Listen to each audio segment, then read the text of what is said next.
ओम श्री गणेशाय नमः। ओम नमो भगवते वासुदेवाय। हरे कृष्णा कृष्ण कृष्णा हरे हरे, हरे राम राम राम हरे हरे। तव्हां सभिनी हरि भक्तन के नमस्ते। प्यारा भक्तों, ही कथा पाण गुरु कृपा से हासिल करे रहा आयूं। श्री गणपति सरस्वती जो दरे ध्यान करियां थो मां भागवत महापुराण जो बयान, जंहिंमें व्यासदेव ऐं श्री सुखदेव जी कयो आहे श्री कृष्ण लीला जो गुणगान। सभई चओ जय भागवतम महापुराण। प्यारा भक्तों, कल कथा में पाण श्रीमद् भागवत महापुराण साहिब जे नाए स्कंद जे 7 अध्याय में श्री सुखदेव जी जे मुखां राजा त्रिशंक जी कथा ॿुधी हुई त राजा अम्बरीक जे वंश में त्रिशंक नाले हिकिड़ो राजा थियो, जंहिंखे विशिष्ट जीअ जे पुटनि श्राप ॾिनो हो त हू चंडाल थी वञे, ऐं त्रिशंक जी इच्छा हुई त हू उन ही शरीर सां सुर्ग लोक ॾांहुं वञे। तॾहिं हू विश्वामित्र वटि वञी वरदान घुरे थो ऐं हू सुर्गलोक में चंडाल जे रूप में हलियो वञे थो ऐं वञी देवताउनि जे सिंघासन ते बीहे थो। तॾहिं देवराज इंद्र उन खे इंद्रासन तां लाहे उन जो अपमान करे थो ऐं तंहिं बाद वरी त्रिशंक गुरु विश्वामित्र खे यादि करे थो। सभई चओ जय श्री कृष्णा। अॼु पाण उन ही कथा के वधीक अॻिते वधाईंदे श्रीमद् भागवत महापुराण साहिब जे नाए स्कंद जे 7 अध्याय जो ॿियो भाग शुरू करे रहिया आहियूं। त्रिशंक गुरु विश्वामित्र के पुकारे चवण लॻो त ए विश्वामित्र, इंद्र मूंखे लत हणी इंद्रासन तां किरायो आहे, मुंहिंजी मदद करियो। इहा ॻाल्हि ॿुधी विश्वामित्र त्रिशंक खे चयो त तूं उन हंध ते रहो, मां को उपाउ करियां थो। जॾहिं विश्वामित्र जी आज्ञा सां हू उन ही हंध बीह रहियो ऐं विश्वामित्र पंहिंजे जोग बल सां उन जे रहण वास्ते उन हंध नओं सुर्ग ठाहे ॿिया देवता बि ठाहिण लॻो। तॾहिं देवताउनि डिॼी विश्वामित्र जी शरण में वञी वेनती कई त हे महाराज, ॿियनि देवताउनि ठाहिण सां असांजो अपमान थींदो ऐं श्री नारायण जी जी आज्ञा खां सवाइ नई ॻाल्हि करणु वाजिबु न आहे।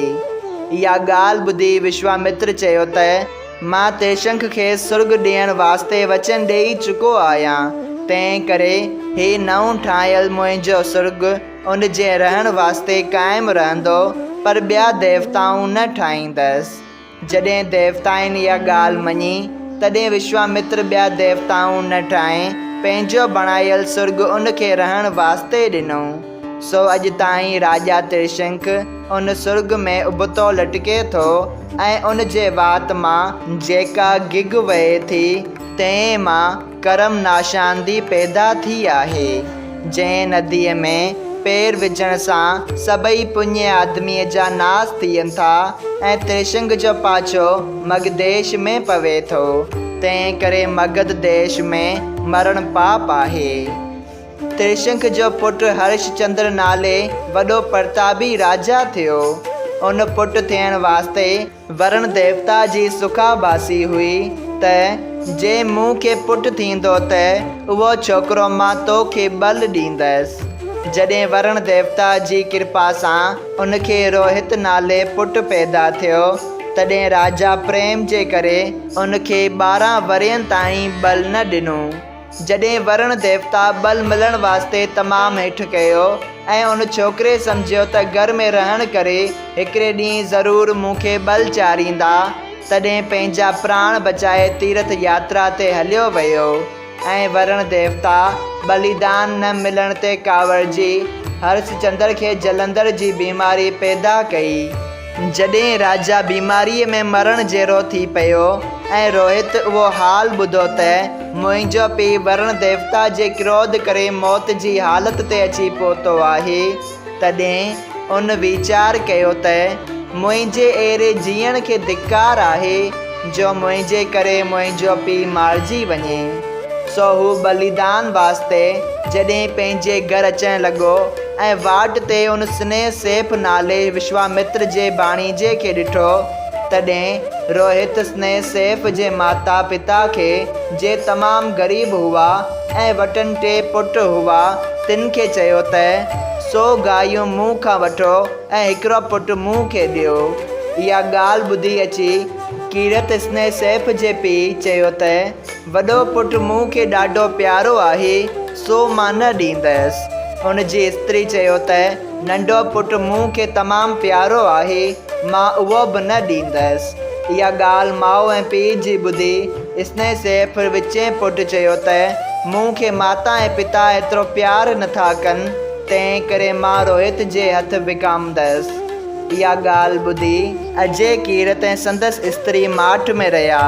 तॾहिं रोहित 100 गायूं विधीअ सां उन्हनि खे ॾेई स्नेह सेठ खे मुल ॻणे वरितो ऐं उनखे पंहिंजी अयूज़ वरुण देवता खे बल ॾियण वास्ते पाण सां वठी घर ॾांहुं हलियो। जॾहिं वाट ते विश्वामित्र रकेश्वर पंहिंजे भाणीजे खे ॾिसी पंहिंजे जोग बल सां सम्झियो त ही बलिदान थियण वास्ते वञे थो, तॾहिं उनखे वैद जो मंत्र ॿुधाए चयो त इहो हर रोज़ पर त तुंहिंजो मौत न थींदो। उन रकेश्वर जी आज्ञा मूजिबि हर रोज़ उहो मंत्र पढ़णु शुरू कयो।